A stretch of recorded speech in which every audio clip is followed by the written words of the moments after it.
হযরত আবু দারদা রাদিয়াল্লাহু তাআলা আনহু তিনি বর্ণনা করেন, মান হাফিজা 10 আয়াতিন মিন আউয়ালি সূরাতিল কাহফ উসিমা মিনাদ দাজ্জাল।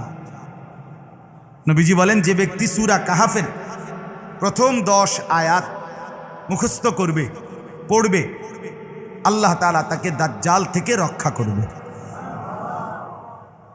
এই সাহাবীর থেকে বর্ণিত আরেকটি রিওয়ায়াত আবু দারদা, আরেকটা হাদিস, মান কারা আল আশরাল আওয়াখির মিন সূরাতিল কাহফ উসিমা মিন ফিতনাতিদ দাজ্জাল।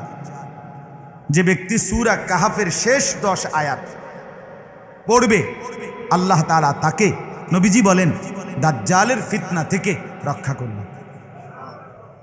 তাহলে সূরা কাহফের প্রথম 10 আয়াত অথবা শেষের 10 আয়াত দাজ্জাল থেকে বাঁচাবে।